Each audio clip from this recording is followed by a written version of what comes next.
জাতীয় সংসদ নির্বাচনে এবার ঢাকা 18 আসন থেকে প্রতিদ্বন্দ্বিতা করছেন আলোচিত 4 প্রার্থী। স্থানীয়ভাবে জনপ্রিয় প্রার্থী থেকে শুরু করে জাতীয় রাজনীতিতে যুক্ত থাকা প্রতিদ্বন্দ্বী প্রার্থী ছাড়াও রয়েছে জুলাই আন্দোলন নেতৃত্বের প্রথম সারির প্রার্থীরাও।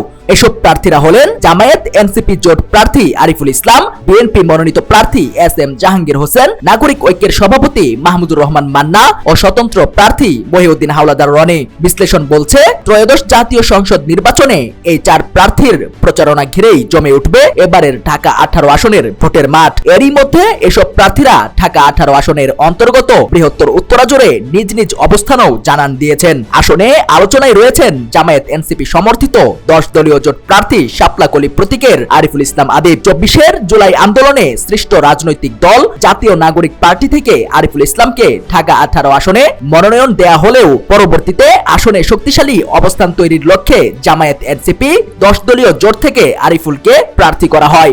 এতে এই আসনে এবার বিশেষ নজরে রয়েছেন তরুণ এই প্রার্থী। এবারের নির্বাচনে ঢাকা 18 আসনে আলোচিত প্রার্থীদের মধ্যে রয়েছেন বিএনপির দুঃসময়ের সঙ্গী ও নাগরিক ঐক্যের সভাপতি মাহমুদুর রহমান মান্না। অনেকের ধারণা ছিল বিএনপি থেকে মাহমুদুর রহমান মান্নাকে প্রার্থী করা হবে, কিন্তু শেষ পর্যন্ত বিএনপি উদ্যোগ গ্রহণ না করায় নিজ দল নাগরিক ঐক্য থেকেই বগুড়া 2 ও ঢাকা 18 আসনে সংসদ সদস্য প্রার্থী হয়েছেন তিনি। দেশের জাতীয় রাজনীতিতে মাহমুদুর রহমান মান্না গুরুত্বপূর্ণ ব্যক্তিত্ব হওয়ায় ঢাকা 18 আসনের সচেতন ভোটারদের কাছে আলোচিত প্রার্থী তিনি।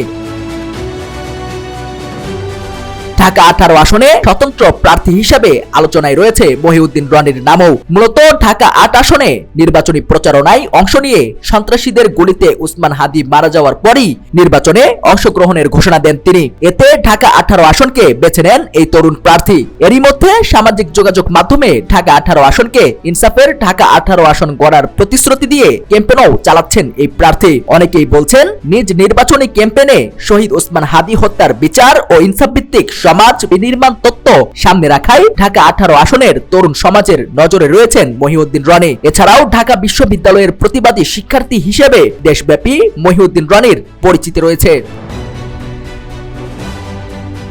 ঢাকা 18 আসনে অধিক আলোচিত প্রার্থী এস এম জাহাঙ্গীর হোসেন। উত্তরা জুড়ে ধানের শীষ প্রতীকের বিএনপি মনোনীত এই প্রার্থীর পরিচিতি ও জনপ্রিয়তা রয়েছে সমান তালে। হাসিনা বিরোধী আন্দোলনে একাধিক হামলা, মামলা ও জেল জুলুমের শিকার হওয়ায় উত্তরার বাসিন্দাদের কাছে এস এম জাহাঙ্গীর হোসেন ত্যাগী ও কর্মী বান্ধব নেতা হিসাবে পরিচিত। উত্তরা, উত্তরখান, দক্ষিণখান, বিমানবন্দর, খিলক্ষেত ও তুরাগের প্রায় সবকটি এলাকাতেই এই নেতার কর্মী সমর্থক রয়েছে। 2020 সালের উপনির্বাচনে এই আসনে বিএনপি থেকে এস এম জাহাঙ্গীরকে মনোনয়ন দেয় বিএনপি। সব মিলিয়ে ঢাকা 18 আসনে প্রার্থী আলোচনায় এস এম জাহাঙ্গীরের অবস্থান অন্যদের তুলনায় ব্যতিক্রম। তবে ভোটের মাঠে এস এম জাহাঙ্গীরের শক্ত প্রতিদ্বন্দ্বী হিসেবে রয়েছেন জামায়াত এনসিপি জোট সমর্থিত শাপলাকলি প্রতীকের আরিফুল ইসলাম। অনেকেই মনে করছেন ঢাকা 18 আসনে শেষ পর্যন্ত এই 2 প্রার্থীর মধ্যেই জমে উঠবে ভোটের লড়াই। Uttara news desk report.